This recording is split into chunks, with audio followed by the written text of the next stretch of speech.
ഇനി ഒരിക്കലും ആവർത്തിക്കാനിടയില്ലാത്ത ഒരു നിസ്തുല മുഹൂർത്തമാണെന്ന് ആദ്യമേ പറയട്ടെ. ഇതൊരു വെറും പറച്ചിലല്ല. കാരണം 1973 മഹാകവി കുമാരനാശാൻ്റെ ജന്മശതാബ്ദി ആഘോഷിക്കുന്നത് മലയാളികൾ. അന്ന് ഞാൻ ജനിച്ചിട്ടില്ല. അതിന് തൊട്ടടുത്ത വർഷമാണ് ജനിച്ചത് എന്നതുകൊണ്ട് ആ ആശാൻ ജന്മശതാബ്ദി ആഘോഷങ്ങളിൽ ഭാഗഭാക്കാവാൻ കഴിയാതിരുന്ന ഒരു നിർഭാഗ്യവാൻ എന്ന ഖേദം എനിക്കുണ്ടായിരുന്നു. പക്ഷേ ഈ വർഷങ്ങൾ 90കളിലും 2000-ന് ശേഷമുള്ള പുതിയ നൂറ്റാണ്ടിലും ജീവിച്ചിരുന്ന ഒരു മലയാളി എന്നതിനാൽ ആശാൻ കൃതികളുടെ എല്ലാ ആശാൻ കൃതികളുടെയും 2007 വീണപൂ തൊട്ട് ഇക്കഴിഞ്ഞ വർഷം 2022 ചണ്ഡാലഭിക്ഷുകിയുടെയും ദുരവസ്ഥയുടെയും ശതാബ്ദി വായനകൾക്ക് പങ്കാളിയാവാനും സാക്ഷ്യം വഹിക്കാനും സാധിച്ചു എന്നതൊരു വലിയ സാംസ്കാരിക ധന്യതയാണ്. ഇനിയൊരു ശതാബ്ദി ആഘോഷത്തിൻ്റെ അവസരത്തിൽ ഞാനെന്നല്ല നമ്മൾ ആരും ഉണ്ടാവുകയും ഇല്ല. ഇതിനെക്കുറിച്ച് പറയുമ്പോൾ വളരെ രസകരമായ ഒരു കവിത ഓർമ്മ വരാറുണ്ട്. കത്സുമി തനാക്ക എന്ന് പറയുന്ന അത്ര പ്രസിദ്ധമൊന്നുമല്ലാത്ത ഒരു ജാപ്പനീസ് കവിയുടെ ഒരു കവിതയാണ്.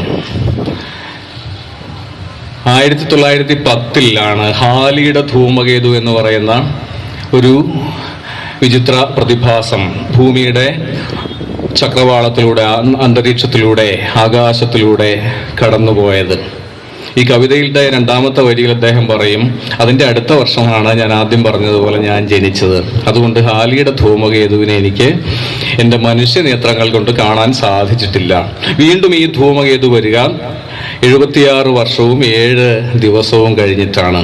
അപ്പോഴേക്ക് ഞാൻ മരിച്ചിട്ടുണ്ടാവും എന്നതുപോലെ ഈ കവിതയുടെ അവസാനവും വളരെ രസകരമാണ്. എൻ്റെ ഏറ്റവും നല്ല സുഹൃത്ത് എൻ്റെ മരണശേഷമാണ് പിറവി കൊള്ളുക. എൻ്റെ ഏറ്റവും പ്രിയപ്പെട്ടവൾ, എൻ്റെ കാമുകി, ഞാൻ ജനിക്കുന്നതിന് മുൻപ് തന്നെ മരിച്ചുപോയി എന്നൊക്കെ പറഞ്ഞുകൊണ്ട് മനുഷ്യാവസ്ഥയെക്കുറിച്ചുള്ളൊരു കവിത കൂടിയാണ്. ഹാലിയുടെ ധൂമകേതുവിനെ കുറിച്ചുള്ള കവിതയല്ല.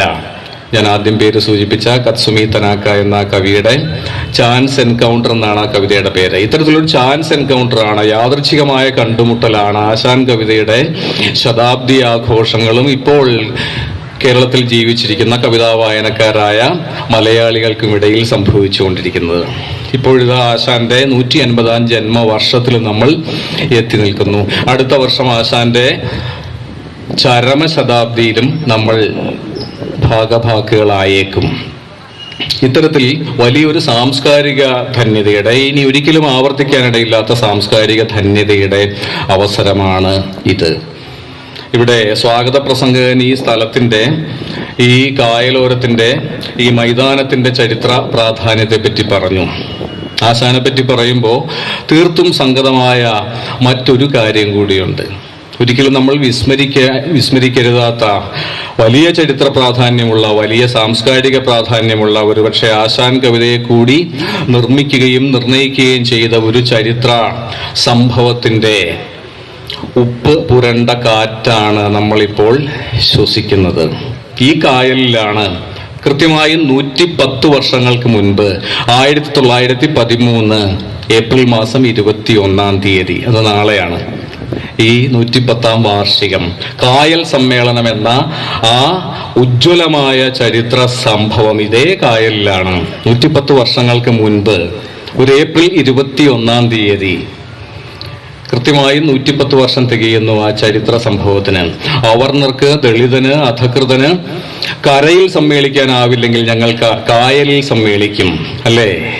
കര അല്ലാത്ത ഒരിടത്ത് വെച്ച്, ജലത്തിൽ വെച്ച്, ജലത്തിന് ജാതിയില്ല എന്ന് പ്രഖ്യാപിച്ചുകൊണ്ട് ഞങ്ങൾ ഈ കായലിൽ സമ്മേളിക്കും എന്ന് പണ്ഡിറ്റ് KP കറുപ്പനും കൃഷ്ണാദി ആശാനും പ്രഖ്യാപിക്കുകയും സാക്ഷാത്കരിക്കുകയും ചെയ്ത ആ വിപ്ലവ മുഹൂർത്തത്തിന് സാക്ഷ്യം വഹിച്ച കായലാണ്. ആ കായലിൽ നിന്ന് വരുന്ന ഉപ്പുകാറ്റേറ്റുകൊണ്ടാണ്, ചരിത്രത്തിന്റെ ഉപ്പുകാറ്റേറ്റുകൊണ്ടാണ് നമ്മൾ ഇവിടെ നിന്നുകൊണ്ട് കുമാരനാശാന്റെ ചണ്ഡാലഭിക്ഷുകയെ പറ്റി, ശതാബ്ദിയിൽ പിന്നിടുന്ന ചണ്ഡാലഭിക്ഷുകയെ പറ്റി ഈ ഏപ്രിൽ മാസം 20-ാം തീയതി സംസാരിക്കുന്നത്. ജലത്തിന് ജാതിയില്ല എന്ന് പറയാനുള്ള മറ്റൊരു ശ്രമമായിരുന്നു ആശാന്റെ ചണ്ഡാലഭിക്ഷുകിയും എന്ന് നമുക്കറിയാം.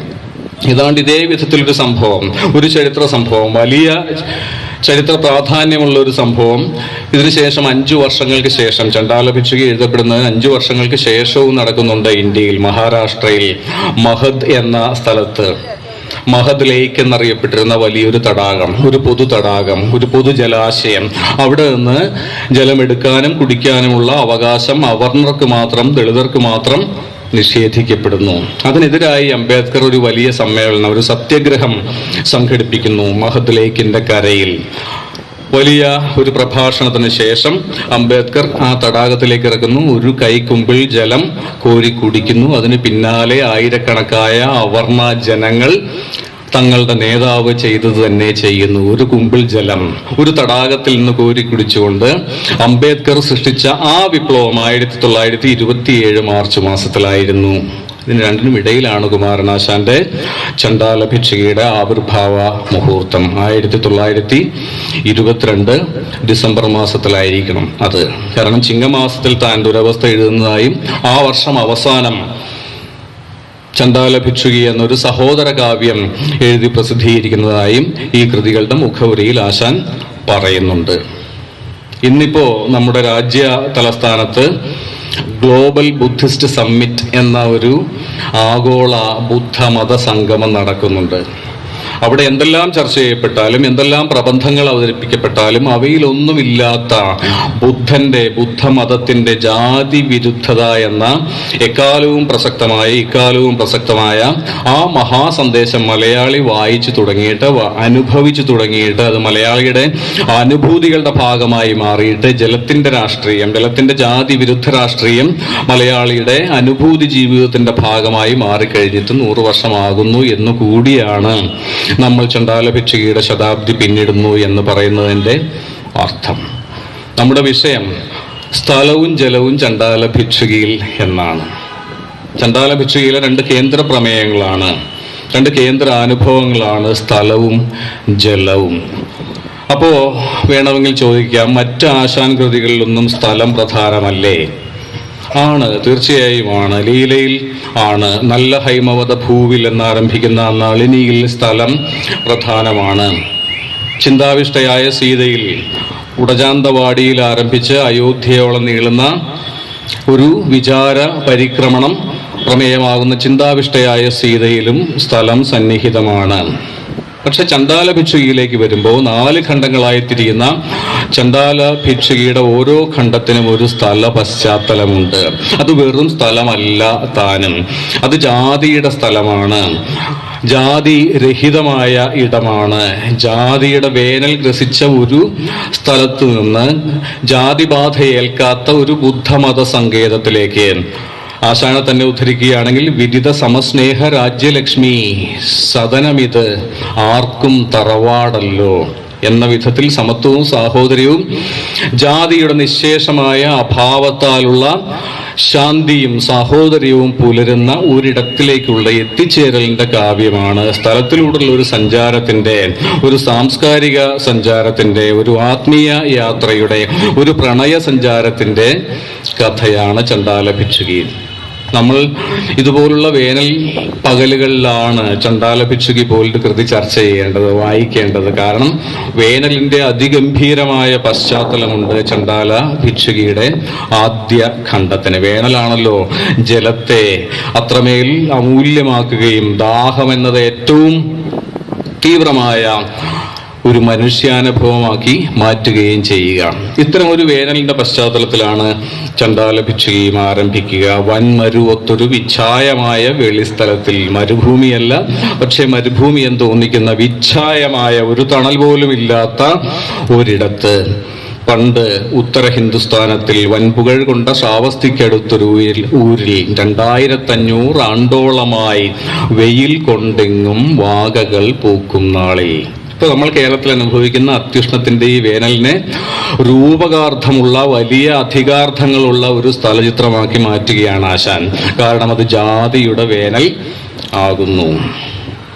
ആ വൻമരുവൊത്ത വിച്ഛായമായ വെള്ളിസ്ഥലത്തിന്റെ നടുവിൽ ആശാൻ ഒരു പേരാൽ നമ്മെ കാണിച്ചു തരും. അതിൽ ഘോരാതപം ഭയന്നൊട്ടേറെ പക്ഷികൾ സ്വൈരം ശരണമണഞ്ഞിരുന്നു എന്ന മട്ടിൽ ആ ബുദ്ധവൃക്ഷത്തെ, അല്ലെ, പേരാൾ എന്ന് പറയുന്ന ഒരു ബുദ്ധവൃക്ഷമാണ്, ആ ബുദ്ധവൃക്ഷത്തെ ശരണമണഞ്ഞിരുന്ന പക്ഷികളെ കാണിച്ചു തരും. ചൂടാൽ തൊണ്ട വരണ്ട് പാടാൻ മറന്നിരിക്കുന്ന ആ പക്ഷികളെ കാണിച്ചു തരും. എന്തിന്, ദാഹിച്ചു വലഞ്ഞ് ഇര തേടാൻ പോലും മറന്നിരിക്കുന്ന ആ പക്ഷികളെ കാണിച്ചു തരും. അവിടേക്കൊരു ബുദ്ധ ഭിക്ഷു ഒറ്റ ചിറകയിലും ദേവത പോലെ കടന്നു വരുന്നത് കാണിച്ചു തരും. അവിടെയെല്ലാം വലിയ ശ്രദ്ധ ആവശ്യപ്പെടുന്ന ഒരു കൃതിയാണ്. ഭാഷയിൽ ശ്രദ്ധിച്ചുകൊണ്ടുള്ള, കാവ്യഭാഷയിൽ പൂർണ്ണ ശ്രദ്ധയും അർപ്പിച്ചുകൊണ്ടുള്ള വായന ആവശ്യപ്പെടുന്ന ഒരു കൃതിയാണ് ചണ്ഡാല ഭിക്ഷുകി. ഈ വരവിനെ വർണ്ണിക്കുമ്പോൾ ആശാൻ പറയുന്നുണ്ട്, കിഴക്ക് നിന്ന് പെരുവഴി വിട്ട് ഒരു ഊരുപാതയിലൂടെയാണ് ആനന്ദ ഭിക്ഷു വന്നത് എന്ന്. പെരുവഴിയിലൂടെ അല്ല, പൊതുവഴി വിട്ട്, പെരുവഴി വിട്ട് ഒരു ഊരുപാത, ഊടുപാതയുമല്ല, ഊരുപാത. ആ ഊര് അധകൃതരുടെ ഊരാണ്. എല്ലാവർക്കും സഞ്ചാര സ്വാതന്ത്ര്യമില്ലാത്ത പെരുവഴി വിട്ട്, പൊതുവഴി വിട്ട്, ജാതിയുടെ ഇടത്തിലേക്ക്, അവർണരുടെ ഇടത്തിലേക്ക്, ഒരു ഊരിലേക്ക്, ഊരുപാതയിലൂടെ അതാ ഒരു ഭിക്ഷു ഒറ്റച്ചിറകയിലും ദേവതയെ പോലെ കടന്നു വരുന്നു. ഇങ്ങനെ ജാതിയുടെ വേനൽ ബാധിച്ച, അങ്ങനെ തരിശായി തീർന്ന, അങ്ങനെ പാടാൻ മറന്ന പക്ഷികളും ഇര തേടാൻ മറന്ന പക്ഷികളും ശരണമണഞ്ഞിരിക്കുന്ന ഒറ്റ പേരാൽ മരം മാത്രം ഉള്ള, അതിനെ ഒറ്റ മരക്കാട് എന്നാണ് ആശാൻ വിശേഷിപ്പിക്കുക. ഒറ്റ മരമേ ഉള്ളൂ എങ്കിലും അതൊരു കാടായിരുന്നു, അതൊരു ഒറ്റ മരക്കാടായിരുന്നു എന്ന്. ഇങ്ങനെ ജാതിയുടെ തരിശിന് നടുവിൽ ബുദ്ധൻ എങ്ങനെ, ബുദ്ധന്റെ ആശയങ്ങളും ആദർശങ്ങളും എങ്ങനെ ഒരു തണലായി, ഒരു ബൃഹത്തായ ഒരു തണലായി, ഭൂരിശാഖാഗ്രത്താൽ വിണ്ണും മേടിൻ ചാർത്താൽ പാരും നിറഞ്ഞു നിൽക്കുന്ന ഒരു മഹാവൃക്ഷമായി എങ്ങനെ ബുദ്ധ സാന്നിധ്യം ജാതിയുടെ തരിശിന് നടുവിൽ മാറുന്നു എന്ന് കാണിച്ചു തന്നുകൊണ്ടാണ് ആശാൻ ചണ്ഡാല ഭിക്ഷുകിയുടെ ആദ്യ ഖണ്ഡം കുറിക്കുക. ഇവിടെ ഞാൻ ഈ വിവരണം തന്നപ്പോൾ നിങ്ങൾ വിചാരിക്കുന്നുണ്ടാവും, ഒരുപക്ഷെ ഒരു കഥാപ്രസംഗകൻ ചണ്ഡാല ഭിക്ഷുകിയെ അവതരിപ്പിച്ചിരുന്നെങ്കിൽ ഇങ്ങനെയാണ്, ഏകദേശം ഇങ്ങനെയാണ്. ഞാൻ കഥാപ്രസംഗകനല്ല. സമർത്ഥനായ, അനുഗ്രഹീതനായ ഒരു കലാകാരൻ അങ്ങനെ ചെയ്തിരുന്നുവെങ്കിൽ ആദ്യം ഈ സ്ഥലചിത്രം അവതരിപ്പിക്കുകയും അവിടേക്ക് കഥാപാത്രങ്ങളെ ആനയിക്കുകയും അവരുടെ കണ്ടുമുട്ടലിൽ നിങ്ങളുടെ ശ്രദ്ധ, ശ്രോതാക്കളുടെ ശ്രദ്ധ കേന്ദ്രീകരിക്കുകയും ചെയ്തുകൊണ്ട് കഥ പറഞ്ഞു തുടങ്ങുമായിരുന്നു. ഈ ഒരു കഥാപ്രസംഗ ഘടന ചണ്ഡാല ഭിക്ഷുകിയെ സംബന്ധിച്ച് വളരെ പ്രധാനമാണ്. കാരണം കേരളത്തിലെ ആദ്യത്തെ കഥാപ്രസംഗമായിരുന്നു ചണ്ഡാല ഭിക്ഷുകി. അങ്ങനെ ഒരു സാംസ്കാരിക പ്രാധാന്യം കൂടി, ചരിത്ര പ്രാധാന്യം കൂടി ആശാൻ കൃതിക്ക് ഉണ്ട്. അന്ന് കഥാപ്രസംഗത്തിന്റെ പേര് കഥാകാലക്ഷേപം എന്നായിരുന്നു. കഥാകാലക്ഷേപം എന്ന കലാരൂപത്തിൽ പ്രവീണനായ സത്യദേവൻ എന്ന ഒരു ചെറുപ്പക്കാരന് വേണ്ടി കഥാകാലക്ഷേപ രൂപത്തിൽ അഥവാ കഥാപ്രസംഗ രൂപത്തിൽ അവതരിപ്പിക്കുന്നതിന് വേണ്ടി, അതിനുവേണ്ടി ആ സ്വദേശീയതയോടുകൂടി ആശാൻ എഴുതി കൊടുത്ത കൃതിയായിരുന്നു ചണ്ഡാല ഭിക്ഷുകി. അതുകൊണ്ടാണ് ഈ രംഗസജ്ജീകരണവും അവിടേക്ക് കടന്നു വരുന്ന കഥാപാത്രങ്ങളെ അല്പസമയം പിന്നണിയിൽ നിർത്തിക്കൊണ്ട്, അല്ലെങ്കിൽ തിരശ്ശീലയ്ക്ക് പിന്നിൽ നിർത്തിക്കൊണ്ട് അവരെ ഈ രംഗത്തിലേക്ക് പ്രവേശിപ്പിക്കുന്ന തരത്തിലുള്ള ഈ ഘടന, നമ്മൾ ഇന്നോളം കഥാപ്രസംഗങ്ങൾ, എല്ലാ കഥാപ്രസംഗങ്ങളിലും കണ്ടു പഴകിയിട്ടുള്ള ആ ഘടന, അതിന്റെ ആദ്യ മാതൃക സൃഷ്ടിച്ചത് കുമാരനാശാനായിരുന്നു. ഈ കഥാപ്രസംഗമായി അവതരിപ്പിച്ചുകൊണ്ട്, കഥാകാലക്ഷേപമായി അവതരിപ്പിച്ചുകൊണ്ട് കേരളത്തിലെ ആദ്യത്തെ കഥാപ്രസംഗകനായി മാറിയതും സത്യദേവൻ എന്ന ഞാനിവിടെ പേര് സൂചിപ്പിച്ച ചെറുപ്പക്കാരനായിരുന്നു. ഈ കൃതി എഴുതി കൊടുത്തിട്ട് സത്യദേവനോട് ആശാൻ പറയുന്നുണ്ട്, ഈ കൃതി കേരളത്തിലെ ഗ്രാമാന്തരങ്ങളിൽ പോയി പറയൂ, ഇത് ഉൾക്കൊള്ളുന്ന സന്ദേശം ജനഹൃദയങ്ങളിൽ പതിയട്ടെ, ചിരസ്ഥായിയായ ഒരു മുദ്രയായി മാറട്ടെ എന്ന്. ഇങ്ങനെ വലിയ സോദ്ദേശ്യതയോടുകൂടി ജാതി വിരുദ്ധതയുടെ സന്ദേശം കഥാപ്രസംഗ രൂപത്തിൽ കൂടി ജനങ്ങളിലേക്ക് എത്തിക്കുന്നതിന് വേണ്ടി ഇതൊരു ജനകീയ കാവ്യമായി തീരണം, ജനങ്ങൾ ഇഷ്ടപ്പെടുകയും ഹൃദിസ്ഥമാക്കുകയും പാടി നടക്കുകയും ചെയ്യുന്ന ഒരു കാവ്യമായി തീരണമെന്ന വലിയ സാംസ്കാരിക ലക്ഷ്യത്തോടു കൂടി എഴുതപ്പെട്ട ഒരു കൃതി കൂടിയാണ് ചണ്ഡാല ഭിക്ഷുകി. ഒരുപക്ഷെ ആശാൻ കൃതികളുടെ കൂട്ടത്തിൽ ഏറ്റവും ജനകീയമെന്ന് പറയാവുന്നത് ചണ്ഡാല ഭിക്ഷുകിയായിരിക്കും. ഇതിനെപ്പറ്റി ആശാന്റെ ശ്യാലൻ എന്ന് പറഞ്ഞാൽ ഈ കാലത്ത് നമ്മൾക്ക് പരിചയമില്ലാത്തൊരു വാക്കാണ്. ഭാര്യ സഹോദരൻ എഴുതിയ ഒരു ഓർമ്മക്കുറിപ്പിൽ പറയുന്നുണ്ട്, അക്കാലത്ത് തന്നെ അതിൻ്റെ ആവിർഭാവ കാലഘട്ടത്തിൽ തന്നെ ചണ്ഡാല ഭിക്ഷുകി പൂർണ്ണമായും ഭാഗികമായും ഹൃദയസ്ഥമായിരുന്ന ആളുകൾ, അത് സ്വയം ചൊല്ലി രസിച്ചിരുന്ന ആളുകൾ അനവധിയായിരുന്നു കേരളത്തിൽ എന്ന്. അതിപ്പോഴും ഇവിടെ ഇരിക്കുന്ന എല്ലാവർക്കും ചണ്ഡാല ഭിക്ഷയിലെ ഏതാനും ചില വരികളെങ്കിലും ഓർത്തു ചൊല്ലാൻ സാധിക്കും. ജാതി ചോദിക്കുന്നില്ല ഞാൻ സോദരി, ചോദിക്കുന്നു നീർ നാവു വരണ്ടഹോ എന്നെങ്കിലും, ദാഹിക്കുന്നു ഭഗിനി കൃപാരസമോഹനം കുളിർ തണ്ണീരിതാശു നീ ഓമലേ തരുതെല്ല് എന്നെങ്കിലും. ഓർമ്മയിൽ നിന്ന് ഉദ്ധരിക്കാനാവുന്നവരാണ്, അങ്ങനെ ആകുന്നവൻ്റെയും ആകുന്നവളുടെയും പേരാണ് മലയാളി എന്നത്. ഈ 100 വർഷക്കാലത്തിനിടയിൽ അതിന് വലിയ വ്യത്യാസമൊന്നും വന്നിട്ടില്ല. ഈ കഴിഞ്ഞ ദിവസമാണ് എൻ്റെ ഒരു സുഹൃത്ത് പറയുന്നത്, ഓർമ്മ നഷ്ടപ്പെട്ട അദ്ദേഹത്തിൻ്റെ ഒരു മുത്തശ്ശി, ധാരാളം കവിതകൾ ഹൃദയസ്ഥമായിരുന്ന ഒരു മുത്തശ്ശി, ഒന്ന് ചൊല്ലി തുടങ്ങിയാൽ ചണ്ഡാല ഭിക്ഷയിലെ വരികൾ ഇങ്ങനെ അനർഗളമായി ഇപ്പോഴും ചൊല്ലും. മറ്റൊരു കാര്യവും അവർക്ക് ഓർമ്മയില്ല. പക്ഷെ ചണ്ഡാല ഭിക്ഷയിലെ വരികൾ ആ സ്മൃതിനാശം സംഭവിച്ച മുത്തശ്ശിക്ക് ഇപ്പോഴും നല്ലപോലെ ഓർക്കാനും ഓർത്തു ചൊല്ലാനും സാധിക്കും. ഇത്തരമൊരു ഹൃദിസ്ഥതയുടെ കാവ്യം കൂടിയാണ്. മലയാളി ഏറ്റവും അധികം ഓർമ്മയിൽ സൂക്ഷിക്കുന്ന ഒരു സാംസ്കാരിക സ്മൃതിരേഖയുടെ കൂടി പേരാണ് ചണ്ഡാല ഭിക്ഷുകി എന്നത്.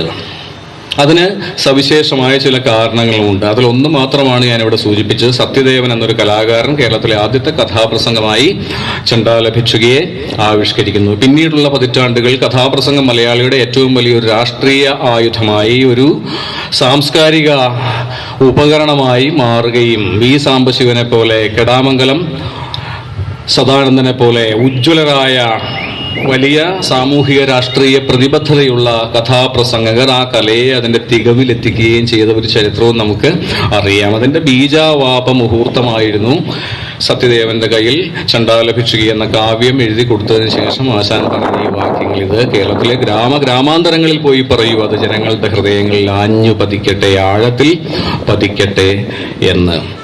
ഈ ജനപ്രിയതയുടെ മറ്റൊരു മാനം കൂടി നമ്മൾ ഈ കൃതിയുടെ ശതാബ്ദി വായനകളിൽ ഓർമ്മിച്ചേ തീരൂ. അത് സംസ്കൃത വൃത്തങ്ങളിലും സംസ്കൃത ഭാഷയിലും സംസ്കൃത പദനിബിഡമായ കാവ്യഭാഷയിലും വലിയ പ്രതിപത്തി ഉണ്ടായിരുന്ന കുമാരനാശാൻ. ആശാനെ പറ്റി ഇന്ന് ഒരിടത്ത് വായിച്ചത്, അദ്ദേഹം 30 സംസ്കൃത വൃത്തങ്ങളിലും 15 ദ്രാവിഡ വൃത്തങ്ങളിലും കവിതകൾ എഴുതിയെന്നാണ്. 30 വൃത്തങ്ങൾ, സംസ്കൃത വൃത്തങ്ങളുടെ പാതിയോളം വരുന്ന ദ്രാവിഡ വൃത്തങ്ങളെ ആശാൻ ഉപയോഗിച്ചിട്ടുള്ളൂ. തൻ്റെ ആദ്യ കൃതികളെല്ലാം സംസ്കൃത വൃത്തങ്ങളിലാണ് ആശാൻ എഴുതിയിട്ടുള്ളത്. 1903 ശ്രീബുദ്ധചരിതം പരിഭാഷപ്പെടുത്താൻ തുടങ്ങുമ്പോഴാണ് ആദ്യമായൊരു ദ്രാവിഡ വൃത്തത്തിൽ കേകയിലോ കാകടിയിലോ മഞ്ചരിയിലോ ആശാൻ കൈവയ്ക്കുന്നത്. അത്തരമൊരു കവി, ശാർദൂല വിക്രീഡിതം പോലുള്ള ദീർഘമായ പ്രൗഢമായ സംസ്കൃത വൃത്തത്തിൽ പ്രചോദനം പോലൊരു കാവ്യം രചിച്ചിട്ടുള്ള കവി, തൻ്റെ ലീലയും നളിനിയും വീണപൂവ് വസന്തതിലകം എന്ന സംസ്കൃത വൃത്തത്തിലാണ് എന്ന് നമുക്കറിയാം. ആശാന്റെ മുദ്ര പതിഞ്ഞിട്ടുള്ള ഒരു വൃത്തമാണ്. ചിന്താവിഷ്ടയായ സീത വിയോഗിനി എന്ന സംസ്കൃത വൃത്തത്തിലാണ് എന്ന് നമുക്ക് അറിയാം. ഇങ്ങനെ എഴുതി വന്നിരുന്ന ഒരു കവി പെട്ടെന്ന് മറ്റൊരു ഭാഷാപാകത്തിലേക്കും മറ്റൊരു കാവ്യഭാഷാ പരിചരണ രീതിയിലേക്കും ചുവടുമാറുന്നതാണ് നമ്മൾ ചണ്ഡാല ഭിക്ഷുകിയിൽ കാണുക.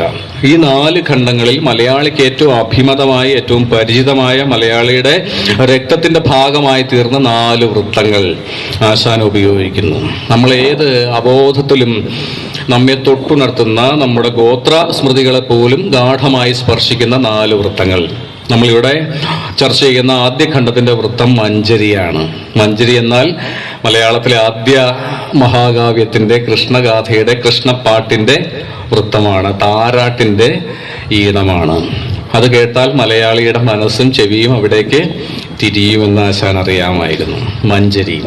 രണ്ടാമത്തെ ഖണ്ഡത്തിലേക്ക് എത്തുമ്പോൾ പാന എന്ന മറ്റ് ഒരു വൃത്തം, മലയാളിയുടെ ഒരു അഭിമത വൃത്തം, ഒരു പരിചിത വൃത്തം.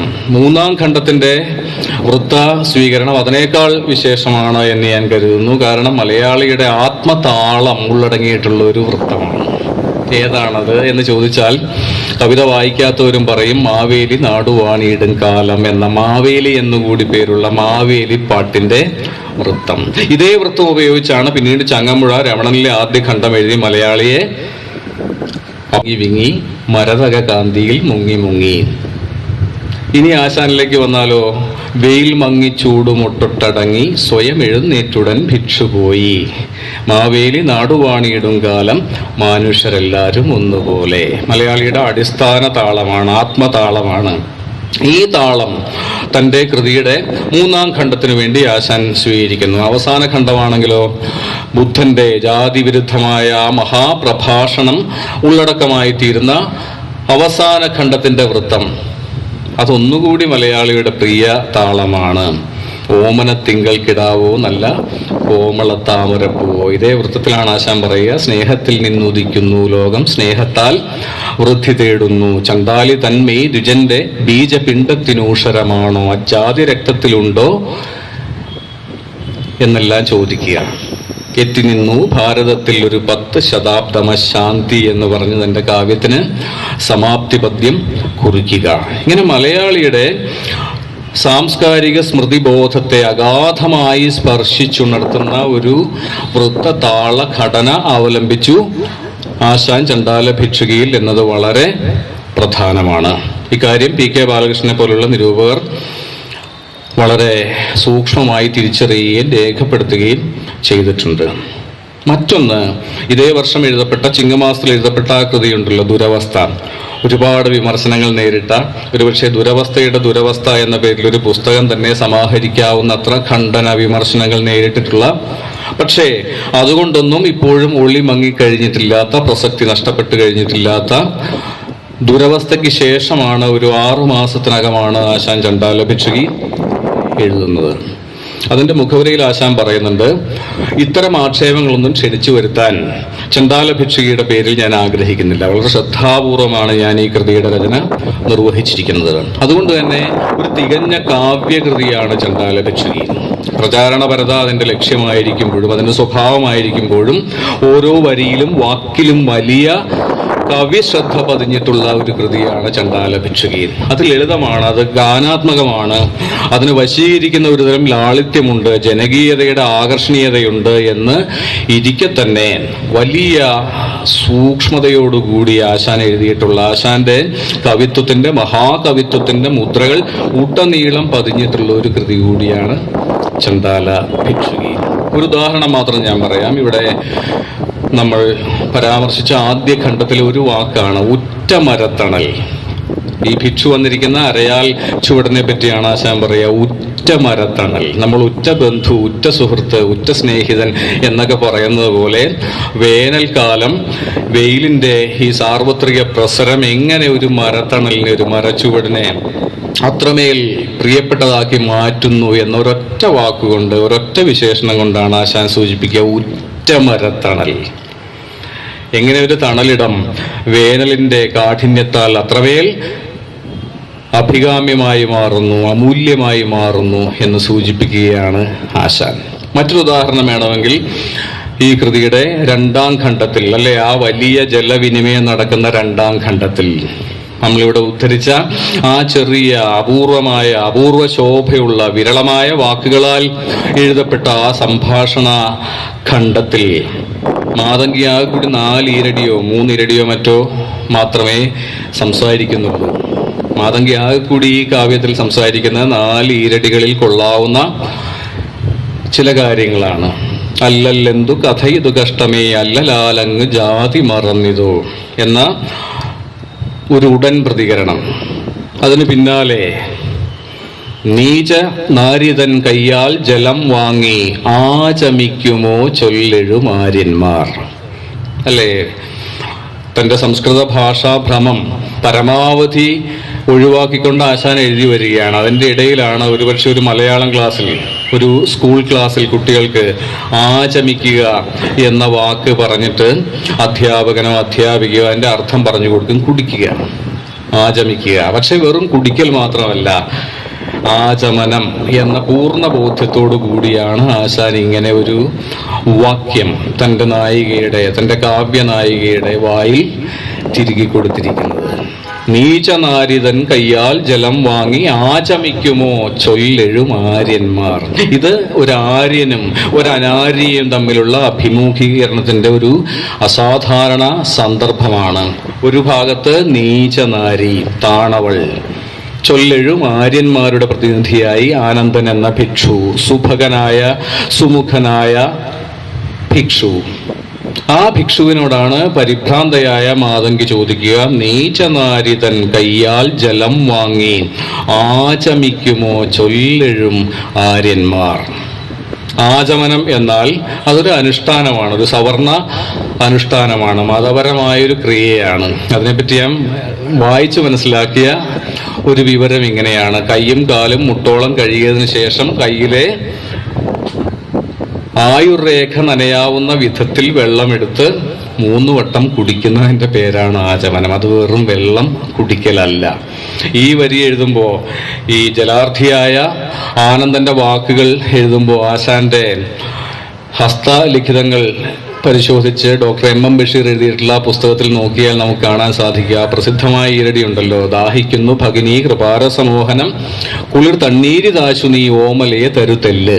ദാശൻ ആദ്യം എഴുതിയത് ഇങ്ങനെ ആയിരുന്നില്ല, അവിടെ തണ്ണീരേ ഉണ്ടായിരുന്നില്ല. ദാഹിക്കുന്നു ഭഗിനി ജലം കൃപാരസമോഹനാഭം തരിക, കുടിക്കുവാൻ എന്നായിരുന്നു. അങ്ങനെ ആയിരുന്നെങ്കിൽ അത് തൻ്റെ കൃതിയുടെ ഈരടിയുടെ അവസാന രൂപമായി, അന്തിമ രൂപമായി ആശാൻ തീരുമാനിച്ചിരുന്നുവെങ്കിൽ ഇതുപോലെ മലയാളിയുടെ ഹൃദിസ്ഥതയുടെ പര്യായമായി മാറില്ലായിരുന്നു ആ ഈരടി. ഞാൻ ഒരിക്കൽ കൂടി പറയാം: ദാഹിക്കുന്നു ഭഗിനി ജലം കൃപാരസമോഹനാഭം തരിക, കുടിക്കുവാൻ. അവിടെ കുടിക്കുക എന്നുള്ള വാക്കൊക്കെ അനാവശ്യമാണെന്ന് എല്ലാ സാഹിത്യ വിദ്യാർത്ഥിക്കും അറിയാം, ജലം ആവശ്യപ്പെടുന്ന കുടിക്കാനാണ്. അപ്പൊ അത് പറയേണ്ടതായിട്ടില്ല. പിന്നീട് അതിനെ പലവട്ടം ആശാൻ മിനുക്കിയപ്പോഴാണ്, മുറുക്കിയപ്പോഴാണ്, കുറുക്കിയപ്പോഴാണ് ഇന്ന് കാണുന്ന ആ രൂപത്തിലേക്ക് ദാഹിക്കുന്നു ഭഗിനി കൃപാരസമോഹനം കുളിർ തണ്ണീരി താശു നീ. പെട്ടെന്ന് വേണം, ദാഹിച്ചു വളഞ്ഞവന്റെ ആർദ്ധനയാണ്. ആശു നീ ഓമലേ തരുതെല്ല് എന്ന രൂപത്തിലേക്ക് അത് മാറുന്നത്. ആ സമസ്ത പദം ഉണ്ടല്ലോ അല്ലേ, സംസ്കൃത പദങ്ങൾ കൊണ്ട് വലിയ സമസ്ത പദങ്ങൾ സൃഷ്ടിച്ചിട്ടുള്ള ഒരു കവിയാണ് കുമാരനാശാൻ. അന്തശ്ചന്ദ്ര ശരത് ഖനാഭ അന്തരുത്തട രസോർമി ദുസ്ത.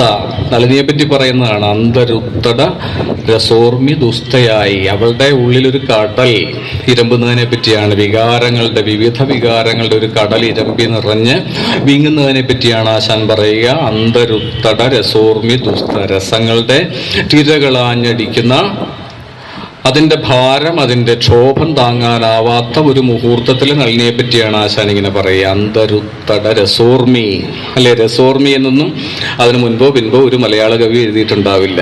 രസോർമി, രസങ്ങളുടെ, വികാരങ്ങളുടെ, ഭാവങ്ങളുടെ തിരമാലകൾ.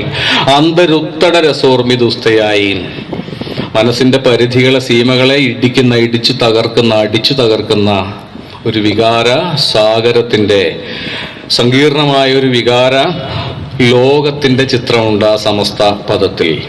ഇങ്ങനെയുള്ള ആശാൻ തനി മലയാള പദങ്ങൾ ഉപയോഗിച്ചിട്ട് സൃഷ്ടിക്കുകയാണ് മറ്റൊരു സമസ്ത പദം.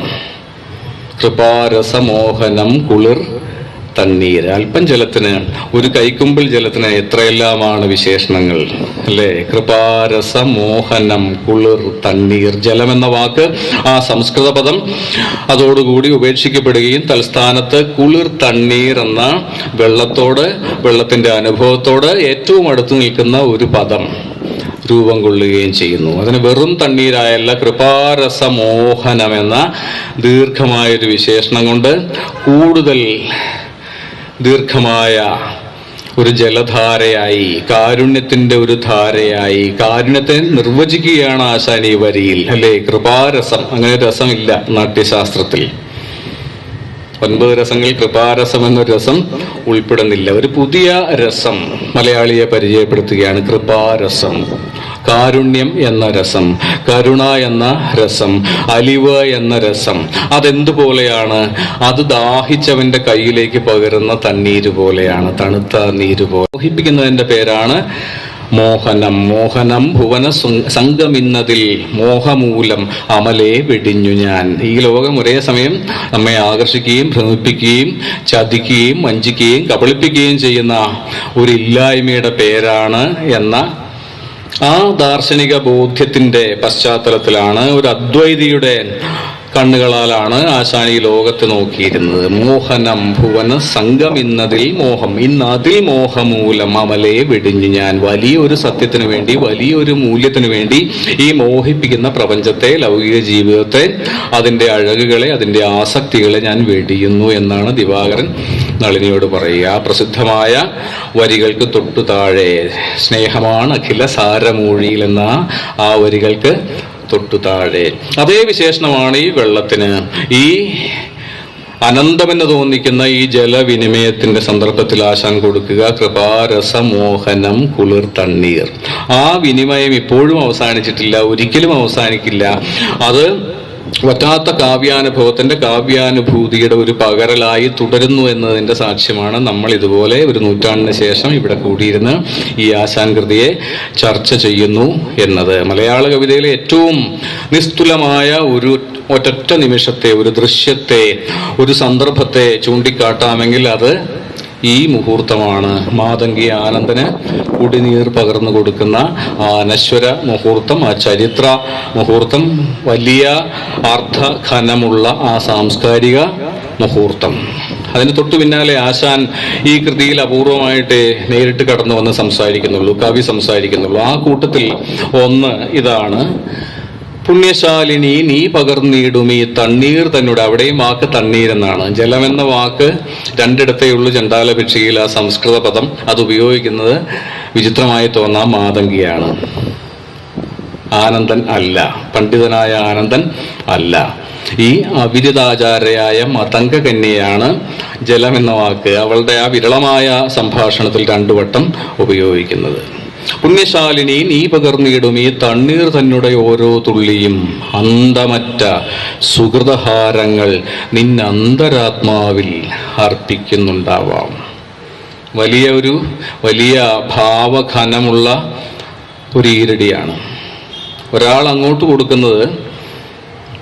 പുണ്യശാലിനി നീ പകർന്നിടും ഈ തണ്ണീർ തന്നുടെ ഓരോരോ തുള്ളിയും അന്തമറ്റ സുഹൃതഹാരങ്ങൾ നിന്നെ അന്തരാത്മാവിൽ അർപ്പിക്കുന്നുണ്ടാവാം. അങ്ങോട്ട് കൊടുക്കുന്നത് അത്രയും സുഹൃതഹാരങ്ങളായി, നന്മയുടെ പൂക്കളായി, പൂമാലയായി അത് ചെയ്യുന്ന ആളുടെ അന്തരാത്മാവിനെ അലങ്കരിക്കുന്ന, അല്ലെ, കൊടുക്കുന്നത് ഏറ്റവും വലിയ ലാഭമായി തീരുന്ന, കൊടുക്കും തോറും സുഹൃതഹാരങ്ങൾ അവനവനിലേക്ക്, അവനവന്റെ ആത്മാവിലേക്ക് അദൃശ്യഹാരങ്ങളായി വന്ന് പതിക്കുന്ന ഈ വലിയ വിനിമയ മുഹൂർത്തമാണ് ഒരുപക്ഷെ ചണ്ടാല ഭിക്ഷുകയുടെ കേന്ദ്രം. നാരായണ ഗുരു പറയും, പ്രിയമപരന്റെ അതൻ പ്രിയം സ്വകീയ പ്രിയം അവരപ്രിയം ഇപ്രകാരമാകും. ക്രിയയതിനാലെ നരന്നു നന്മ നൽകും, നയമതിനാലെ നരന്നു നന്മ നൽകും, ക്രിയയെ അപരപ്രിയ ഹേതുവായി വരയണം. ഇങ്ങനെ അപരപ്രിയത്തിനായി ചെയ്യുന്ന ഒന്നിന്റെ പേരാണ് കൃപ. അത് കൊടുക്കുന്നതിന്റെ പേരാണ്. അത് കൊടുക്കും തോറും അത് ചെയ്യുന്ന ആളുടെ ആത്മാവിൽ സുഹൃതഹാരങ്ങളുടെ പരമ്പരകളായി വന്ന് പതിച്ചുകൊണ്ടിരിക്കും. ഇതിനെപ്പറ്റി ഒരു കഥയുണ്ട്. അക്കാലത്ത് ആശാന്റെ ഒരു സവർണ സുഹൃത്ത് ഇത് വായിച്ച് ആനന്ദിച്ചിട്ട് ആശാനോട് പറയുകയാണ്, ഈ കാവ്യഭാഗം എനിക്ക് വളരെ ഇഷ്ടപ്പെട്ടു, ഞാൻ വായിച്ചപ്പോൾ ഞാൻ കരഞ്ഞു. അപ്പോൾ ആശാന്റെ മറുപടി ഉണ്ട്, അത് എഴുതിയപ്പോൾ ഞാനും കരയുന്നുണ്ടായിരുന്നു. ഇതാണ് ഈ വിശുദ്ധ താതാത്മ്യത്തിന്റെ പേരാണ്, ഈ പാരസ്പര്യത്തിന്റെ പേരാണ്. ഇത് എല്ലാ കലാപ്രവർത്തനങ്ങളിലും, കവിതയിലും, സാഹിത്യത്തിലും, എല്ലാ വിനിമയങ്ങളിലും നമ്മൾ ആഗ്രഹിക്കുന്ന ഒരു പരമസായുജ്യത്തിന്റെ ചിത്രമുണ്ട് ഈ വരികളിൽ. കൊടുക്കുന്നത് അത്രയും തിരികെ കിട്ടുന്ന അദൃശ്യഹാരങ്ങളായി അവനവന്റെ ആത്മാവിലേക്ക് തിരികെ എത്തുന്ന ഈ ജലവിനിമയ മുഹൂർത്തത്തിൽ. അപ്പോൾ ഈ സുഹൃത്ത്, ഞാൻ ആദ്യം പേര് ഓർമ്മയില്ല, ആശാന്റെ സമകാലികനായിരുന്ന സുഹൃത്ത്, സവർണ സുഹൃത്ത് പറയുന്നു, ഇന്നു മുതൽ ആശാൻ വെറും കുമാരനാശാൻ എന്നല്ല, സുഹൃതഹാരം കുമാരനാശാൻ എന്നറിയപ്പെടും. അപ്പോൾ ആശാൻ കളിമട്ടിൽ ഇങ്ങനെ തല കുനിച്ചിട്ട് കഴുത്ത് കാണിച്ചിട്ട് പറഞ്ഞു, ഇവിടെ അർപ്പിച്ചോളൂ, ഈ കഴുത്തിൽ അർപ്പിച്ചോളൂ ആ സുഹൃതഹാരങ്ങൾ. എല്ലാ കവിയും ആഗ്രഹിക്കുന്ന ഇതാണ്, എല്ലാ എഴുത്തുകാരനും എല്ലാ എഴുത്തുകാരിയും ആഗ്രഹിക്കുന്ന ഇതാണ്, ഇത്തരം സുഹൃതഹാരങ്ങളാണ്. അത്തരം സുഹൃതഹാരങ്ങൾ ഈ 100 വർഷത്തിന് ശേഷം പരമ്പരയായി അനവധിയായി നിരവധിയായി ആശാൻ കവിതയുടെ കഴുത്തിൽ അർപ്പിക്കപ്പെടുന്നു എന്നതാണ് ഇത്തരം ശതാബ്ദി വായനകളുടെ ഏറ്റവും വലിയ സാഫല്യം. ആശാന്റെ ഏറ്റവും വലിയ വായനക്കാരൻ ആരായിരുന്നു? അത് മുണ്ടശ്ശേരി മാഷാണോ സുകുമാർ അഴീക്കോടാണോ എന്നിങ്ങനെ ഞാൻ പലപ്പോഴും ആലോചിച്ചിട്ടുണ്ട്. പക്ഷെ ഈ ഒരൊറ്റ കൃതിയുടെ കാര്യത്തിൽ, ചണ്ടാല ഭിക്ഷുകിയുടെ കാര്യത്തിൽ, ഇവരാരുമല്ല ആശാന്റെ ഏറ്റവും വലിയ വായനക്കാരനായി തീർന്നത് എന്നതിൻ്റെ ഒരു രേഖ നമ്മുടെ മുന്നിലുണ്ട്. ഞാൻ ആദ്യം സൂചിപ്പിച്ച 1973 ആശാൻ ജന്മശതാബ്ദി ആഘോഷങ്ങളുടെ ഭാഗമായി തോന്നക്കൽ ആശാൻ സ്മാരകം പ്രസിദ്ധീകരിച്ച ഓർമ്മകളിലെ ആശാനെന്നോ ആശാൻ ഓർമ്മകളെന്നോ പേരുള്ള ഒരു പുസ്തകമുണ്ട്. ആ പുസ്തകത്തിൽ ആശാന്റെ സുഹൃത്തുക്കളും പരിചിതരായിരുന്ന ആളുകളും എല്ലാം ആശാനെ പറ്റി വ്യക്തിപരമായ ഓർമ്മകൾ പങ്കുവയ്ക്കുന്നുണ്ട്.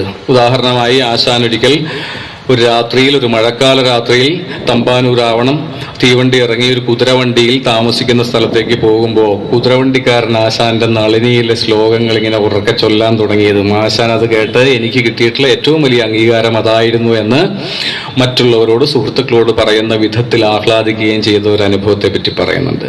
ചണ്ടാല ഭിക്ഷുകി എഴുതി കഴിഞ്ഞ ഉടനെ ഒരു സുഹൃത്തിനെ ഒരു രാത്രി മുഴുവൻ വീട്ടിൽ താമസിപ്പിച്ച് 2 മണി വരെ ചണ്ടാല ഭിക്ഷുകി ചൊല്ലിക്കൊടുത്ത, അയാൾ ഉറക്കം തൂങ്ങാൻ തുടങ്ങിയിട്ടും ഈ കവിത ഇങ്ങനെ ചൊല്ലിക്കൊണ്ടിരുന്ന ആശാനെ പറ്റി മറ്റൊരാളും എഴുതുന്നുണ്ട്. ഇതൊന്നുമല്ല ഞാൻ പറഞ്ഞു വരുന്ന ആ അനന്യനായ വായനക്കാരൻ.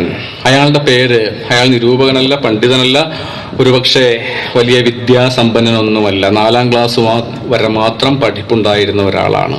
അയാളുടെ പേര് ആദിച്ചൻ രാമൻ എന്നാണ്. ഒരുപക്ഷെ ചണ്ടാല ഭിക്ഷുകിയെക്കുറിച്ച് പറയുമ്പോൾ നമ്മൾ മറക്കരുതാത്ത ഒരു പേര് കൂടിയാണ് അത്. ആരായിരുന്നു ആദിച്ചൻ രാമൻ? ജോസഫ് മുണ്ടശ്ശേരി എന്ന് പറയുന്ന പോലെയല്ല, സുകുമാർ അഴീക്കോട് എന്ന് പറയുന്ന പോലെയല്ല, അക്കാലത്തെ മൂർക്കോത്ത് കുമാരൻ എന്ന് പറയുന്നത് പോലെയും അല്ല, CV കുഞ്ഞിരാമൻ എന്ന് പറയുന്നത് പോലെയും അല്ല. കുമാരനാശാന്റെ വീട്ടിലെ കാലി നോട്ടക്കാരനായിരുന്നു ആദിച്ചൻ രാമൻ. ഈ ആദിച്ചൻ രാമൻ ഈ പുസ്തകത്തിൽ എഴുതുന്ന കുറിപ്പ് ഒരു 1/2 പേജോളം മാത്രം വരുന്ന ഒരു കുറിപ്പാണ്. ആ കുറിപ്പിൽ ഇദ്ദേഹം പറയും, ഞാൻ ആശാനെ വിളിച്ചിരുന്നത്, എനിക്ക് 12 വയസ്സായിരുന്നു അക്കാലത്ത് പ്രായം, 4ാം ക്ലാസ് വരെ പഠിച്ചിരുന്നു. അവിടെ വെച്ച് അമ്മ എന്നെ കൂടുതൽ പഠിപ്പിച്ചു. ആ അമ്മ ഒരുപക്ഷെ ഭാനുമതി അമ്മയായിരിക്കാം, ആശാന്റെ ഭാര്യയായിരിക്കാം. ഞാൻ ആശാനെ തമ്പുരാൻ എന്നാണ് വിളിച്ചിരുന്നത്. അപ്പോഴൊക്കെ ആശാൻ പറയും, അങ്ങനെ വിളിക്കരുത്, എന്നെ ആശാൻ എന്നേ വിളിക്കാവൂ, കാരണം തമ്പുരാൻ ഒന്നേയുള്ളൂ, അതവിടെയാണ് എന്ന് മഹാകവി എന്നോട് പറയുമായിരുന്നു. ഇത് പറഞ്ഞിട്ട് അക്കാലത്താണ് ആശാൻ ചണ്ടാല ഭിക്ഷുകി എഴുതിയത്. വളരെ വിരളമായ, വളരെ വിലപിടിച്ച ചില വാക്യങ്ങളാണ്. അക്കാലത്താണ് ആശാൻ ചണ്ടാല ഭിക്ഷുകി എഴുതിയത്. അതാണ് എനിക്കിഷ്ടപ്പെട്ട കവിത എന്ന് പറഞ്ഞാൽ, എനിക്കിഷ്ടപ്പെട്ട ഒരേ ഒരു കവിത, ഞാൻ വായിച്ചിട്ടുള്ള, അനുഭവിച്ചിട്ടുള്ള, ആസ്വദിച്ചിട്ടുള്ള എൻ്റെ കവിത, എൻ്റെ ഒരേ ഒരു കവിത, അത് ഞങ്ങളെ പറ്റിയാണ്. ഈ കുറിപ്പ് അവസാനിക്കുകയാണ്, അത് ഞങ്ങളെ പറ്റിയാണ്, ഞാൻ ഒരു പറയനാണ്.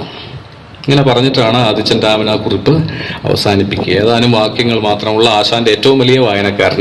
ആശാൻ ആരെയാണോ തൻ്റെ വായനക്കാരനായി ആഗ്രഹിച്ചത് അതിനൊത്ത വായനക്കാരൻ ആദിച്ചൻ രാമൻ എന്ന വലിയ വിദ്യാഭ്യാസമൊന്നുമില്ലാത്ത, കൂട്ടി വായിക്കാൻ മാത്രം അറിയുന്ന ഒരു കാലിമേയ്പ്പുകാരൻ, ഒരു കാലിനോട്ടക്കാരൻ, ഒരു വീട്ടുവേലക്കാരൻ അത് തൻ്റെ കവിതയായി തിരിച്ചറിയുന്നു. തൻ്റെ മാത്രമല്ല, താൻ ഉൾപ്പെടുന്ന അധകൃത സമൂഹത്തിൻ്റെ അത്രയും കവിതയായി, ശബ്ദമായി തിരിച്ചറിയുന്നു. ആ അർത്ഥത്തിൽ മുണ്ടശ്ശേരി മാഷിൻ്റെ ആശാൻ നിരൂപണമല്ല, ഒരുപക്ഷെ ആദിച്ചൻ രാമൻ്റെ ഈ അഭിപ്രായമാണ്, ഈ ആത്മനാദമാണ് ചണ്ടാല ഭിക്ഷുകി എഴുതിയ കവിക്ക് കിട്ടാവുന്ന ഏറ്റവും വലിയ സുഹൃതഹാരം. ചണ്ടാല ഭിക്ഷുകി 100 വർഷങ്ങൾക്ക് മുൻപ് എഴുതപ്പെട്ട്, വായിക്കപ്പെട്ട്, ചർച്ച ചെയ്യപ്പെട്ട് അവസാനിച്ച ഒരു കൃതിയല്ല. അതിന് പല മാറ്റൊലികൾ ഉണ്ടായി മലയാള കവിതയിൽ. 1979 സച്ചിദാനന്ദൻ ബോധവതി എന്ന പേരിൽ ഒരു കൃതി, ഒരു കവിത എഴുതുന്നുണ്ട്. ആശാന്റെ ചണ്ടാല ഭിക്ഷുകിയും ഇതേ വിഷയം കൈകാര്യം ചെയ്യുന്ന 1937 38 പ്രസിദ്ധീകരിക്കപ്പെട്ട ടാഗോറിന്റെ ചണ്ഡാലിക എന്ന നാടകത്തെയും ചേർത്തു വച്ചുകൊണ്ട് ഒരു പുതിയ മുക്തിബോധത്തിന്, ഒരു കീഴാള മുക്തിബോധത്തിന് രൂപം കൊടുക്കുന്ന ഒരു കവിതയായിരുന്നു. ഈ ചണ്ഡാലിക്ക്, ഈ മാതങ്കിക്ക് പുതിയൊരു കവി, ഒരു പിൽക്കാല കവി കൊടുക്കുന്ന വിശേഷണമാണ് ബോധവതി. മറ്റൊരു പേരാണ്. ടാഗോറിന്റെ നാടകത്തിൽ മാതങ്കി പ്രകൃതി എന്ന പേരുകാരിയായിരുന്നു. സച്ചിദാനന്ദന്റെ കവിതയിൽ അതേ കഥാപാത്രം, ആ മരണമില്ലാത്ത കഥാപാത്രം ബോധവതിയായി മാറുന്നു. ഈ കവിതയിൽ വളരെ പ്രസക്തമെന്ന് ഞാൻ വിചാരിക്കുന്ന 2 വരികളുണ്ട്. ചണ്ടാല ബോധി തളിർത്താർത്തുണരട്ടെ പന്തിർ കുലമൊന്നു വീണ്ടും. ഒരുപക്ഷെ ആഹ്വാനമായി തോന്നാം, മുദ്രാവാക്യ സ്വഭാവം ഉണ്ടെന്ന് തോന്നാം. അത്തരം വരികൾ ചണ്ടാല ഭിക്ഷയിലും ഉണ്ടായിരുന്നല്ലോ. അതിന്റെ എല്ലാവരും പിൽക്കാലത്തെ മാറ്റുലി എന്നതുപോലെ സച്ചിദാനന്ദൻ തന്റെ ബോധവതിയെ കൊണ്ട് പറയിപ്പിക്കുന്നു. ചണ്ടാല ബോധി തളിർത്താർത്തുണരട്ടെ പന്തിർ കുലമൊന്നു വീണ്ടും. അല്ലേ, മലയാളിയുടെ ഏറ്റവും വലിയ ജാതിരഹിത അല്ലെങ്കിൽ ജാതിയുടെ വൈരുദ്ധ്യങ്ങളെല്ലാം സമന്വയിക്കുന്ന വലിയൊരു ഐതിഹ്യ കഥയാണല്ലോ പന്തർകുലത്തെ കുറിച്ചുള്ളത്. ചണ്ടാലബോധി തളിർത്താർത്തുണരട്ടെ പന്തർകുലമൊന്ന് വീണ്ടും. ഇതേ കവിതയിൽ ടാഗോറിന്റെ തർജ്ജമയാണ്. ഇത്തിരി വെള്ളം എന്നാൽ എന്ത്, അതിനാഴം എത്രയെന്നാരു പറയും, 7 കടലും അതിലേക്കൊഴുകിയൻ ജാതി അതിലാണ്ടുപോയി.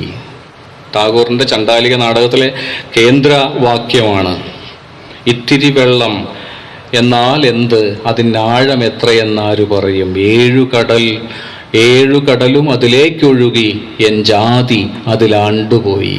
ഒരേ കഥയാണ് ടാഗോറും കുമാരനാശാനും കൈകാര്യം ചെയ്യുന്നത്. പക്ഷെ ടാഗോർ ഈ നാടകം എഴുതുന്ന കുമാരനാശാന്റെ മരണശേഷം ചണ്ടാല ഭിക്ഷുകിയുടെ ആവിർഭാവത്തിനും ഏതാണ്ട് 1.5 പതിറ്റാണ്ടിന് ശേഷം 1937 ഇങ്ങനെ ആശാനും ടാഗോറും തമ്മിൽ വലിയ ഒരു സൂക്ഷ്മ വിനിമയം നടന്നിട്ടുണ്ട്. ആശാന്റെ കരുണയുടെ അതേ പ്രമേയം അഭിസാർ എന്ന പേരിൽ, അഭിസരണം എന്ന പേരിൽ ജിയുടെ വിവർത്തനവും ഉണ്ട് ആ കവിതയ്ക്ക്. അത് ടാഗോർ എഴുതുന്ന 1889 മറ്റാണ്, 19ാം നൂറ്റാണ്ട് ഒടുവിലാണ്. ആശാന്റെ കരുണ വരാനിരിക്കുന്നതേ ഉള്ളൂ 2.5 പതിറ്റാണ്ടുകൾക്ക് ശേഷം.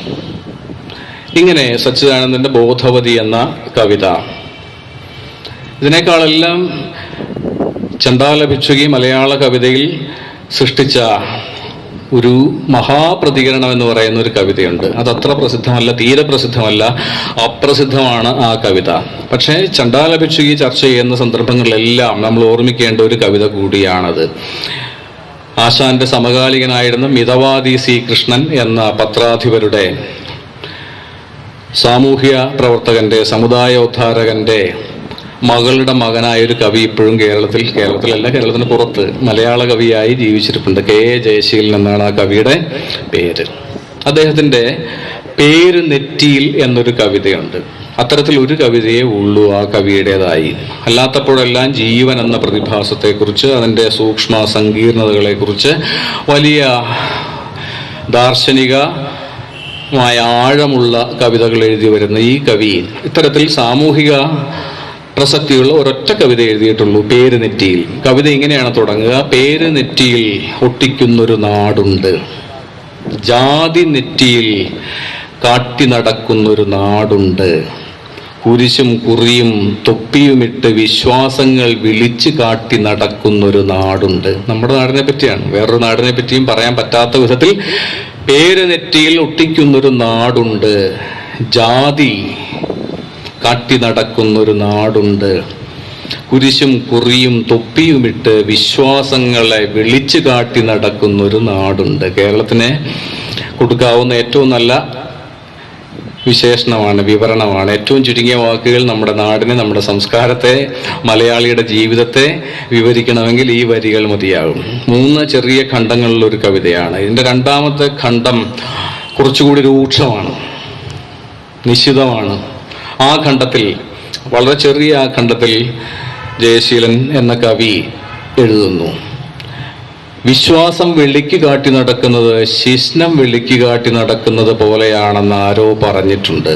നിങ്ങൾക്ക് ശിശ്നമുണ്ടെന്ന് എനിക്കറിയാം, പക്ഷെ എനിക്കത് കാണണ്ട. നിങ്ങളുടെ ജാതി മുദ്ര എനിക്ക് കാണണ്ട. അതങ്ങേറ്റ അധമമാണ്, അശ്ലീലമാണ്, ജുഗുപ്സാവഹമാണ്. വിശ്വാസം വെളിക്ക് കാട്ടി നടക്കുന്നത് ശിശ്നം വെളിക്ക് കാട്ടി നടക്കുന്നത് പോലെയാണെന്ന് ആരോ പറഞ്ഞിട്ടുണ്ട്. നിങ്ങൾക്ക് ശിശ്നമുണ്ട് എന്ന് എനിക്കറിയാം, പക്ഷേ എനിക്കത് കാണണ്ട. ഇതിനുശേഷം 3ാം ഖണ്ഡത്തിലേക്ക്, കവിതയുടെ അവസാന ഖണ്ഡത്തിലേക്ക് വരുന്നു. അവിടെയാണ് ഒരുപക്ഷെ ചണ്ടാല ഭിക്ഷുകിയും കെ എ ജയശീലൻ എന്ന ഈ കവിയുടെ, ഈ സമകാലിക കവിയുടെ ഈ കവിതയും തമ്മിലുള്ള ഒരു സൂക്ഷ്മ ബന്ധം നമ്മൾ കാണുക. വെള്ളം പോലെ നിറമില്ലാത്ത പേരുകൾ ഇടണം നമുക്ക്. കാറ്റുപോലെ തരംതിരിവുകാരന് പിരിച്ചെടുക്കാനാവാത്ത പേരുകൾ ഇടണം നമുക്ക്. ഈ നെറ്റിയിലൊട്ടിച്ച പേരുകൾക്ക് പകരം, ജാതി പേരുകൾക്ക് പകരം, ജാതി മുദ്രകൾക്ക് പകരം വെള്ളം പോലെ നിറമില്ലാത്ത പേരുകൾ ഇടണം നമുക്ക്. കാറ്റുപോലെ തരംതിരിവുകാരന് പിരിച്ചെടുക്കാനാവാത്ത പേരുകൾ ഇടണം നമുക്ക് എന്ന് പറഞ്ഞുകൊണ്ടാണ് ഈ കവിത അവസാനിക്കുക. ഒരുപക്ഷെ ചണ്ഡാലഭിക്ഷയിലെ ജല സാന്നിധ്യത്തെ കൂടി ഗാഠമായി, സൂക്ഷ്മമായി, പരോക്ഷമായി ഓർമ്മിപ്പിച്ചുകൊണ്ട് മറ്റൊരു കവിതയെക്കുറിച്ച് കൂടി പറയണം. ഈ അന്തരിച്ച ടി.പി. രാജീവൻ എന്ന കവിയുടെ കാക്ക എന്നൊരു കവിതയുണ്ട്, അല്ലെ? ഒരു കുട്ടി കവിതയാണ് നമ്മൾ ഈ തലക്കെട്ടിന് താഴെ പ്രതീക്ഷിക്കുക. കാക്കയെ പറ്റിയൊരു കവിത, കുഞ്ഞുണ്ണി മാഷിന്റെ കവിത പോലെ മറ്റൊരു കവിത. ഇതിൽ ചണ്ഡാലഭിക്ഷുകിയെ സൂക്ഷ്മമായി അയ്യപ്പ പണിക്കർ എന്ന നിരൂപകനായ അയ്യപ്പ പണിക്കരുടെ ഭാഷ കടമെടുത്ത് പറയുകയാണെങ്കിൽ ചണ്ഡാലഭിക്ഷുകിയെ അന്തസന്നിവേശം ചെയ്തിട്ടുള്ള ഒരു ചെറിയ മനോഹരമായ കവിതയാണ്. ആൽമരക്കൊമ്പിലിരുന്ന് കാക്ക അങ്ങകലെ മരുഭൂമിയിൽ ഒരു കുടം കണ്ടു. പറന്ന് എന്ന് നോക്കുമ്പോൾ കുടത്തിന്റെ അടിയിൽ ജലം താഴ്ന്നു കണ്ടു. പക്ഷെ അത് കുടിക്കാൻ ഒരു വഴിയും കണ്ടില്ല. അപ്പോൾ കാക്ക, ഈസോപ്പ് കഥയിലെ കാക്കയെ പോലെ അതിലേക്ക് ചില കൊച്ചു കൊച്ചു വാക്കുകൾ കൊത്തിയിട്ടു. കല്ലുകളല്ല, കൊച്ചു കൊച്ചു വാക്കുകൾ കൊത്തിയിട്ടു. ചോര ഉയർന്നു വന്നു. അത് കുടിച്ച് ആനന്ദനായ കാക്ക അകലേക്ക് പറന്നുപോയി. അത് കുടിച്ച് ആനന്ദനായ കാക്ക അകലേക്ക് പറന്നുപോയി. ഇതിൽ ചണ്ഡാലഭിക്ഷുകയുണ്ട്. ചണ്ഡാലഭിക്ഷുകയുടെ ഒരു എതിർ വായനയുണ്ട്. ഹിംസയുടെ വാക്കുകളാണ്, വിദ്വേഷത്തിന്റെ വാക്കുകളാണ് ഈ കുടത്തിലേക്ക് ഈ കാക്ക കുത്തിയിടുന്നത്. അപ്പോൾ ഉയർന്നു വരുന്ന ജലവിധാനമല്ല, മറിച്ച് രക്തവിധാനമാണ്, ഹിംസയുടെ വിധാനമാണ്, അന്യമത വിദ്വേഷത്തിന്റെ വിധാനമാണ്, രക്തവിധാനമാണ് ഇങ്ങനെ ഉയർന്നു വരിക. ആ ചോര കുടിച്ച് ആനന്ദനായ കാക്ക അകലേക്ക് പറന്നുപോയി. ഈ കാക്ക ആരാണെന്ന്, ഈ കാക്ക ഏത് ശബ്ദത്തിലാണ് സംസാരിക്കുക എന്ന്, ഇത്തരം കാക്കകളുടെ ഒരു പെരും പറ്റം നമ്മുടെ തലയ്ക്ക് മുകളിൽ ഇങ്ങനെ കരഞ്ഞ് ആർക്കുന്നുണ്ട് എന്ന് അവർ കൊത്തിയിടുന്ന കൊച്ചു കൊച്ചു വാക്കുകൾ നമ്മുടെ സമൂഹത്തിലെ, നമ്മുടെ രാഷ്ട്ര ശരീരത്തിലെ ഹിംസയുടെ രക്തവിധാനത്തെ ഇങ്ങനെ ഉയർത്തിക്കൊണ്ടിരിക്കുന്നുണ്ട് എന്ന് നമ്മൾ തിരിച്ചറിയേണ്ട ഒരു സന്ദർഭം കൂടിയാണിത്. ആനന്ദന്മാരായ കാക്കകൾ, അല്ലേ? ആനന്ദവേഷത്തിലാണ്, ഭിക്ഷുവേഷത്തിലാണ് ഈ കാക്കകൾ പ്രത്യക്ഷരാവുക. അവർ കൊച്ചു കൊച്ചു വാക്കുകളാണ്, വെറുപ്പിന്റെ കൊച്ചു കൊച്ചു വാക്കുകളാണ് ഈ അല്പം ജലം മാത്രമുള്ള കരുണയുടെ, കൃപാരസത്തിന്റെ ജലവിധാനം താണുകൊണ്ടിരിക്കുന്ന, അനുദിനം താണുകൊണ്ടിരിക്കുന്ന ഈ കുടത്തിലേക്ക് കൊത്തിയിടുക. അപ്പൊ ചോരയുടെ വിധാനമാണ് ഉയർന്നു വരിക. അത് കുടിച്ച് ആനന്ദനായി ആ കാക്ക അകലേക്ക് പറന്നകലുകയും ചെയ്യും. ഈ അടുത്തു മാത്രം വായിക്കാനിടയ ഒരു കവിതയുണ്ട്, W.H. ഓഡന്റെ എപ്പിറ്റാഫ് ഓൺ എ ടിറന്റ് എന്നോ മറ്റോ ആണ് ആ കവിതയുടെ പേര്. സ്വേച്ഛാധിപതിക്ക് ഒരു ചിതാലേഖം എന്ന് വേണമെങ്കിൽ പറയാവുന്ന വിധത്തിലുള്ളൊരു തലക്കെട്ടാണ്. ആ കവിതയുടെ അവസാന വരിയിൽ ഓഡൻ പറയും, അയാൾ കരയുമ്പോൾ തെരുവിൽ കുഞ്ഞുങ്ങൾ മരിച്ചു വീഴുന്നു. അയാൾ കരയുമ്പോൾ തെരുവിൽ കുഞ്ഞുങ്ങൾ മരിച്ചു വീഴുന്നു. ഈ ആനന്ദനെ ഒരുപക്ഷെ അതിനോട് ചേർത്ത് വായിക്കാവുന്ന ഒന്നാണ് ഒരു സ്വേച്ഛാധിപതിയുടെ അന്ത്യത്തെക്കുറിച്ചുള്ള ഓഡന്റെ ഈ തീരെ ചെറിയ കവിതയിലെ ഈ അവസാന വരി. അയാൾ കരയുമ്പോൾ തെരുവിൽ കുഞ്ഞുങ്ങൾ മരിച്ചു വീഴുന്നു. ഇത്തരത്തിൽ മലയാള കവിതയിൽ ചണ്ഡാലഭിക്ഷുകിയുടെ ഈ ജല സാന്നിധ്യം, ഈ ജലവിനിമയം അവസാനിക്കാതെ തുടരുന്നുണ്ട്. ചണ്ഡാലഭിക്ഷുകി ഉന്നയിക്കുന്ന ജാതി വിരുദ്ധതയുടെ ചോദ്യങ്ങൾ, ജാതി എന്താണ്, ജാതി എന്താണ് ഒരു കീഴാളനോട്, ഒരു കീഴാള യുവതിയോട്, ഒരു കീഴാള പുരുഷനോട് ചെയ്യുന്നത് എന്നതിനെ കുറിച്ചുള്ളൊരു കൃതി കൂടിയാണ് ചണ്ഡാലഭിക്ഷുകി. ജാതി ഒരു കറുത്ത തീയാണെന്ന് പറയും. ബുദ്ധന്റെ ആ പ്രഭാഷണ ഭാഗത്ത് 4-ാം ഖണ്ഡത്തിൽ ആശാൻ പറയും ജാതി ഒരു, അഥവാ ബുദ്ധൻ പറയും ജാതി ഒരു കറുത്ത തീയാണ്, അതൊരു രക്ഷസാണ്, അത് രക്തരാഗയായ ഒരു രക്ഷസാണ് എന്നിങ്ങനെ ജാതിയുടെ ഗർഹണീയതയെ ആവർത്തിച്ചുറപ്പിക്കുന്ന ഒരു കാവ്യഖണ്ഡം കൂടിയാണ് ചണ്ഡാലഭിക്ഷയിലെ അവസാനത്തേത്.